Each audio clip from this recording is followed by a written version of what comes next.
ವಿಭಿನ್ನ ರೀತಿಯ ವಿಶೇಷ ಮಾಹಿತಿಗಾಗಿ ನಮ್ಮ ಚಾನಲನ್ನು ಸಬ್ಸ್ಕ್ರೈಬ್ ಮಾಡಿ, ಲೈಕ್ ಮಾಡಿ, ಶೇರ್ ಮಾಡಿ. ನಮಸ್ಕಾರ. ಅಂತರ್ಮನಕ್ಕೆ ಸ್ವಾಗತ. ಅಂತರ್ಮನ ಶುದ್ಧತೆಯ ಪ್ರತೀಕ.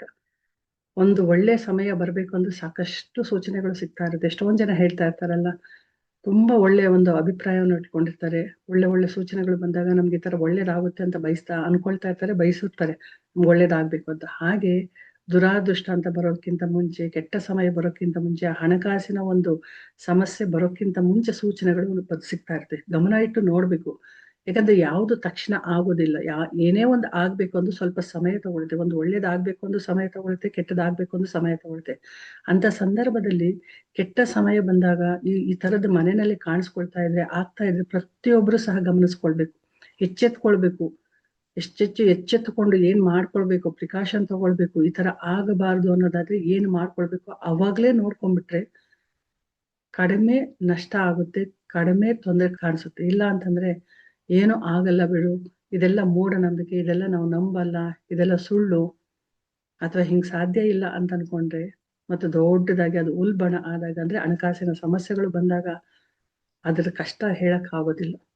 ಹಾಗಾಗಿ ಯಾವುದೆಲ್ಲ ಒಂದು ಸೂಚನೆಗಳು ಸಿಗುತ್ತೆ ಅನ್ನೋದಾದ್ರೆ ನೋಡಿ, ಮನೆಯಲ್ಲಿ ಯಾವುದೇ ಒಂದು ನಕಾರಾತ್ಮಕ ಶಕ್ತಿ ಒಳಗಡೆ ಬರುತ್ತೆ ಅನ್ನೋದಾದ್ರೆ, ಅಥವಾ ಹಣಕಾಸಿನ ತೊಂದರೆ ಬರುತ್ತೆ, ಆ ಮನೆಗೆ ಏನೋ ಒಂದು ಕೆಟ್ಟದಾಗುತ್ತೆ, ದುರಾದೃಷ್ಟ ಬರುತ್ತೆ ಅನ್ನೋದಾದ್ರೆ, ಮೊದಲಿಗೆ ಮನೆ ಮುಂದೆ ಇರ್ತಕ್ಕಂತಹ ಗಿಡಗಳ ಎಲ್ಲ ಒಣಗೋಗಕ್ಕೆ ಶುರು ಆಗುತ್ತೆ. ಅದರಲ್ಲೂ ತುಳಸಿ ಗಿಡ ಒಣಗೋಗ್ತಾ ಇರುತ್ತೆ. ತುಳಸಿ ಮಾತೆಯನ್ನ ನಾವು ಮಹಾಲಕ್ಷ್ಮಿ ಅಂತ ಹೇಳ್ತೀವಿ.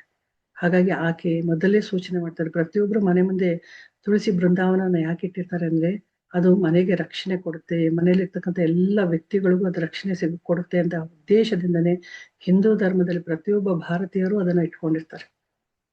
ಅಂದ್ರೆ ಪುರಾಣಗಳಲ್ಲಿ ಬಂದಿರ್ತಕ್ಕಂಥದ್ದು ಇರ್ಬೋದು, ಅವರ ನಂಬಿಕೆ ಇರ್ಬೋದು, ಯಾವುದು ಸುಳ್ಳಲ್ಲ, ಎಲ್ಲವೂ ಒಂದು ವಿಶಿಷ್ಟವಾಗಿ ಇರ್ತಕ್ಕಂಥದ್ದು. ಎಲ್ಲದಕ್ಕೂ ಒಂದು ಭಗವಂತನ ಕೃಪೆ ಇರುತ್ತೆ, ಒಂದು ಅರ್ಥ ಇರುತ್ತೆ. ಹಾಗಾಗಿ ಗಿಡ ಒಣಗ್ತಾ ಇದೆ, ಮೊದಲಿಗೆ ಅದನ್ನ ತೆಗೆದು ಹೊಸದನ್ನ ನೆಟ್ಟು ಅಲ್ಲಿ ಏನಾದ್ರೂ ತಪ್ಪುಗಳಾಗಿದ್ರೆ ಕ್ಷಮೆಯನ್ನ ಕೇಳಿ ಮುಂದೆ ತೊಂದರೆ ಆಗದೆ ಇರೋ ರೀತಿಯಲ್ಲಿ ಎಚ್ಚರಿಕೆ ವಹಿಸಿ. ಇನ್ನು ಏನೇ ಕೈಯಲ್ಲಿ ಇಟ್ಕೊಂಡ್ರು ಪದೇ ಪದೇ ಅದು ಬೀಳ್ತಾ ಇದೆ ಅನ್ನೋದಾದ್ರೆ, ನಿಮ್ಮಲ್ಲಿರ್ತಕ್ಕಂತಹ ಹಣವೂ ಸಹ ಹಾಗೆ ವ್ಯರ್ಥ ಆಗ್ತಾ ಇರುತ್ತೆ.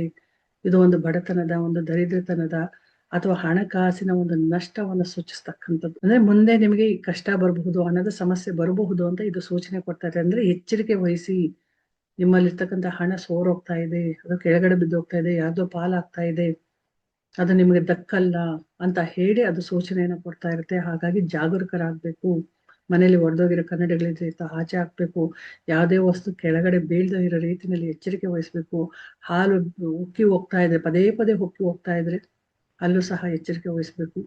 ಸಾರು ಇರ್ಬೋದು, ಅನ್ನ ಇರ್ಬೋದು, ಅಥವಾ ಯಾವುದೇ ಒಂದು ಪದಾರ್ಥ ಇರ್ಬೋದು, ಅಳಿಸೋದಾಗ್ಲಿ ಅಥವಾ ಆಚೆ ಹಾಕುವ ರೀತಿನಲ್ಲಿ ನೀವು ಮಾಡ್ತಾ ಇದ್ರೆ ಅದರಿಂದನೂ ಹಣದ ಸಮಸ್ಯೆ ಬರುತ್ತೆ. ಇದನ್ನ ಎಚ್ಚೆತ್ಕೊಳ್ಳಿ. ಹಾಗೆ ಇನ್ನೊಂದು ಮುಖ್ಯವಾದದ್ದು ಅಂತಂದ್ರೆ, ಮನೆಯಲ್ಲಿ ಸಣ್ಣ ಪುಟ್ಟದಕ್ಕೂ ಸಹ ಜಗಳಗಳು, ಮನಸ್ತಾಪಗಳು, ಕಿರಿಕಿರಿ ಆಗ್ತಾ ಇದ್ರೆ, ಕೋಪ ಮಾಡ್ಕೊಳ್ತಾ ಇದ್ರೆ, ಸಿಕ್ಕಾಪಟ್ಟೆ ರೇಗಾಡ್ತಾ ಇದ್ರೆ, ಬೇಡವಾದ ಮಾತುಗಳಾಡ್ತಾ ಇದ್ರೆ, ಅಥವಾ ಕೆಟ್ಟ ಪದಗಳನ್ನ ಬಳಸ್ತಾ ಇದ್ರೆ, ನಿಂದಿಸ್ತಾ ಇದ್ರೆ, ಉದ್ವಿಗ್ನತೆ ಉಂಟಾಗ್ತಾ ಇದ್ರೆ, ಮನೆಯಲ್ಲಿ ಕಿರಿಕಿರಿ ಜಗಳಗಳಾಗ್ತಾ ಇದ್ರೆ, ಅದು ಸಹ ಮುಂದೆ ಹಣಕಾಸಿನ ಸಮಸ್ಯೆ ಉಂಟಾಗುತ್ತೆ. ಮನೆಯಲ್ಲಿ ಯಾವುದೋ ಕಷ್ಟ ಬರುತ್ತೆ ಅನ್ನೋ ಒಂದು ಸೂಚನೆಯನ್ನ ಅದು ಸೂಚಿಸ್ತಾ ಇರುತ್ತೆ.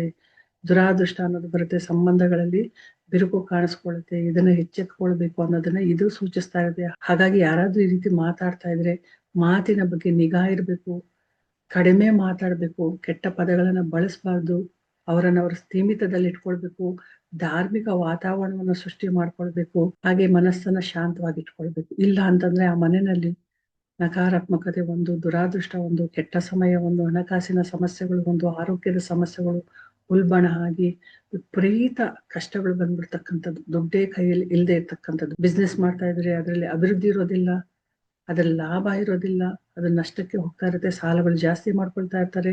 ಯಾವ್ಯಾವ್ದೋ ವಿಚಾರಕ್ಕೆ ಸಾಲ ಮಾಡಿ ದುಡ್ಡಿನ ನಷ್ಟವನ್ನು ಅನುಭವಿಸ್ತಾ ಇರ್ತಾರೆ. ಅಥವಾ ದುಡ್ಡು ಕೈಯಲ್ಲಿದ್ರು ಉಳಿಯೋದಿಲ್ಲ, ಹೆಂಗ್ ಬರುತ್ತೋ ಹೆಂಗ್ ಹೋಗುತ್ತೋ ಗೊತ್ತಾಗೋದಿಲ್ಲ. ಇಷ್ಟು ವರ್ಷ ಚೆನ್ನಾಗಿದ್ದು ನಡೀತಾ ಇದ್ದಂಥದ್ದೆಲ್ಲವೂ ಸಹ ಕಳ್ಕೊಳ್ಳೋಂಥ ಪರಿಸ್ಥಿತಿ ಬರುತ್ತೆ. ಮತ್ತೆ ಚೆನ್ನಾಗ್ ಆಗ್ಬೇಕು ಅಂದ್ರೆ ತುಂಬಾ ಕಷ್ಟ ಪಡ್ತಾರೆ. ತುಂಬಾ ಪೂಜೆಗಳು, ಪುನಸ್ಕಾರಗಳು, ಹೋಮಗಳು, ಜಾತಕ ಪರಿಶೀಲನೆಗಳು, ಅಥವಾ ಇನ್ನೊಂದು ಹುಡುಕಾಟ ಮಾಡ್ಬೇಕಾಗುತ್ತೆ. ದೇವರು ಎಲ್ಲವನ್ನ ಮನುಷ್ಯನಿಗೆ ಕೊಡ್ತಾ ಇದ್ದಾನೆ, ಪ್ರಕೃತಿ ಎಲ್ಲವನ್ನ ತೋರಿಸ್ತಾ ಇರುತ್ತೆ. ಹಾಗೆ ಮನುಷ್ಯನಿಗೆ ನೋಡುವಂತಹ ತಾಳ್ಮೆ ಇರ್ಬೇಕು. ಹೇಗೆ ಒಳ್ಳೇದ್ ಆಗುತ್ತೆ ಅನ್ನುವಾಗ ಒಳ್ಳೆ ಸೂಚನೆಗಳು, ಶುಭ ಶಕುನಗಳು ಕಾಣಿಸ್ಕೊಳ್ಳುತ್ತೋ, ಹಾಗೆ ಕೆಟ್ಟದಾಗುತ್ತೆ ಅನ್ನುವಾಗ್ಲೂ ಸಹ ಈ ತರದ ಸೂಚನೆಗಳು ಕಾಣಿಸ್ಕೊಳ್ಳುತ್ತೆ. ಆಗ ಎಚ್ಚೆತ್ಕೊಳ್ಬೇಕು. ನೋಡಿ, ಯಾವುದೇ ಒಂದು ಕಾಯಿಲೆ ಬಂದ್ರೆ ಡಾಕ್ಟರ್ಸ್ ಹೇಳ್ತಾ ಇರ್ತಾರಲ್ಲ, ಸ್ವಲ್ಪ ಮುಂಚೆ ಬಂದಿದ್ರೆ ಚೆನ್ನಾಗಿರ್ತಿತ್ತು, ಇನ್ನೊಂದು 6 ತಿಂಗಳು ಒಂದು ವರ್ಷ ಮುಂಚೆ ಬಂದಿದ್ರೆ ಚೆನ್ನಾಗಿರ್ತಿತ್ತು, ಅಥವಾ ಮೊದಲೇ ಬಂದಿದ್ದರೆ ಎಚ್ಚರಿಕೆ ವಹಿಸಿದ್ರೆ ಚೆನ್ನಾಗಿರ್ತಿತ್ತು ಅಂತ ಹೇಳ್ತಾ ಇತ್ತಲ್ಲ. ಹಾಗಾಗಿ ಯಾವುದೇ ಒಂದು ದೊಡ್ಡದಾದಾಗ ಗುಣ ಮಾಡೋದಕ್ಕೆ ಕಷ್ಟ ಆಗುತ್ತೆ, ಅದಕ್ಕೆ ತುಂಬಾ ಬೆಲೆ ಕೊಡ್ಬೇಕಾಗುತ್ತೆ, ತುಂಬಾ ಸಮಯವನ್ನು ಕೊಡ್ಬೇಕಾಗುತ್ತೆ, ತುಂಬಾ ನೋವು ಪಡ್ಬೇಕಾಗುತ್ತೆ.